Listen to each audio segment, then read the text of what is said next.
वाले हैं, जिसका शीर्षक है टीकाकरण टीकाकरण टीकाकरण। जन जन का अब एक ही नारा, बीमारी मुक्त हो देश हमारा। जन जन का अब एक ही नारा, बीमारी मुक्त हो देश हमारा। जन जन का अब एक ही नारा, बीमारी मुक्त हो देश हमारा। सुनो यार, अभी तक इसमें लटका हुआ है। चलो चलकर बधाई देते हैं और टीकाकरण के बारे में बताते हैं।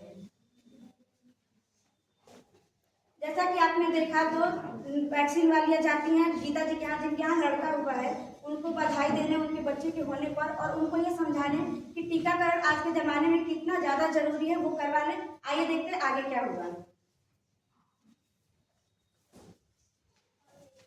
बधाई हो, आपको बेटा हुआ है। क्या आपने टीकाकरण करवाया है? आपने अपने बच्चे का वैक्सीनेशन करवाया कि नहीं? नहीं, हमने अपने बच्चे को टीकाकरण नहीं करवाना। मुझे अपने बच्चे को काला टीका नहीं लगवाया तो हम साथ में करवा दीजिए। नहीं, मुझे टीकाकरण नहीं लगाना। मुझे अपने बच्चे को काला टीका नहीं लगाना है। लगवा दीजिए। मैंने बोला ना आपको समझ में नहीं आती एक बार में। मेरी बात तो सुनिए तो पहले। नहीं, मुझे काला टीका नहीं, मुझे टीकाकरण नहीं लगाना। मुझे अपने बच्चे को काला टीका अरे बड़ी आई बड़ा टीकाकरण लगवाने। मैंने तो परसों से ही काला टीका अपने बच्चे को लगाया है। मेरी बात तो सुनिए मैंने पहले। बोला ना, बड़ी अपने आप को समझदार समझती है क्या? अच्छे पढ़ लिए तो मेरे को नहीं सुनना, ठीक है? आप जाइए यहाँ से।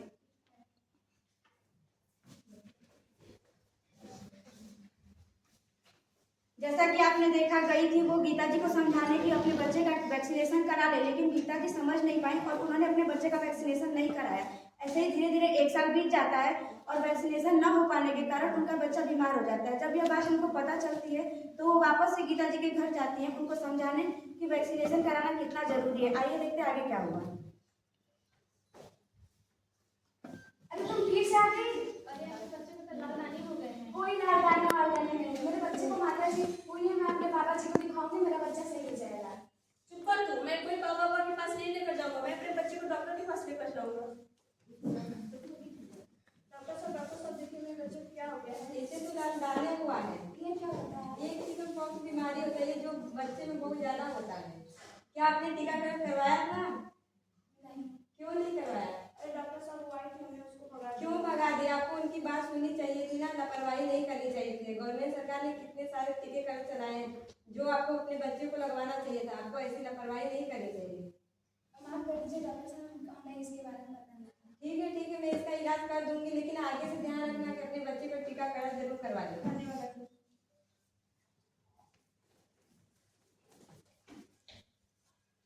जैसा कि आपने देखा, जैसे इन दोनों के बच्चे के साथ हुआ, ऐसा किसी और के बच्चे के साथ ना हो, इसलिए हमारा फर्ज बनता है कि हम लोगों में यह जागरूकता फैलाएं कि टीकाकरण कराना कितना ज़्यादा जरूरी है। आज के समाज में ऐसी बहुत सारी बीमारियां हो गई हैं जिनका अगर टीकाकरण समय पे ना हो तो बहुत जानलेवा बीमारियां हो सकती है। आइए ऐसे ही कुछ बीमारियों के बारे में जानते हैं।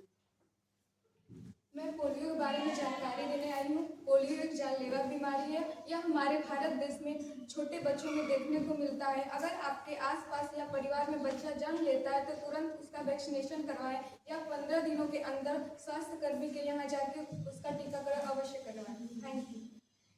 जैसा कि आप जानते हैं, खसरा एक दूसरे के छुआछूत से होता है और खांसने और छींकने से होता है। अगर किसी बच्चे को सर्दी या जुकाम या खांसी होता है तो अपने नज़दीकी स्वास्थ्य केंद्र पर जाकर उसका इलाज कराएं।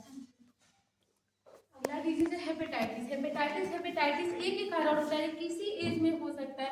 हेपेटाइटिस का वैक्सीन लगवाएं क्योंकि हेपेटाइटिस एक दूसरे के संपर्क में होने से होता है, ब्लड के द्वारा होता है। जैसे जो व्यक्ति हेपेटाइटिस ए से संक्रमित है और जो व्यक्ति नहीं संक्रमित है, अगर उसको चोट लग गया है तो उसका ब्लड, अगर हेपेटाइटिस जिसको हुआ उसका ब्लड दूसरे व्यक्ति के जड़ के संपर्क में आ जाए तो उसको हेपेटाइटिस हो सकता है। इसीलिए आप हेपेटाइटिस ए का वैक्सीन करवाएं। अपने आसपास के सेंटर पर टीकाकरण का वैक्सीन लगवाएं। Thank you. टीबी के बारे में मैं आप लोगों को बताना चाहती हूँ, क्योंकि टीबी एक संचारी रोग होता है। इसको ट्यूबरकुलोसिस नाम से भी जाना जाता है। इसका टीकाकरण प्राथमिक स्वास्थ्य केंद्र पर जाकर लगवाएं और इन बच्चों को ज़्यादा कर प्रभावित करता है। यह खांसने और छींकने से होता है। Thank you. हमने इतनी सारी बीमारियां देखा जिसका टीकाकरण कौन सा होता है और कैसे लगवाना चाहिए, सबने बताया। ऐसे बहुत सारे लोग हैं जिनके मन में टीकाकरण को लेकर बहुत ही गलत भ्रांतियां हो गई हैं। अगर उनके मन में ऐसा है तो वो अपने नजदीकी स्वास्थ्य केंद्र पर जाएं और स्वास्थ्य कर्मियों से पता करें कि टीकाकरण कैसे लगवाना चाहिए, उसके क्या नुकसान होते हैं, क्या फायदे होते हैं, किस तरीके से होता है, वो पता करने के बाद ही लगाएं। और अपने बच्चे को सुरक्षित रखें। आंकड़ों की बात करें तो ऐसा इस समय में 3 बच्चों में 2 बच्चों का वैक्सीनेशन होता है, 1 का नहीं होता है। तो हमारा फर्ज बनता है कि हम उस एक बच्चे का वैक्सीनेशन कराएं और उस बच्चे को सुरक्षित रखें। हम सब अपना फर्ज निभाएंगे, देश को रोग मुक्त बनाएंगे। हम सब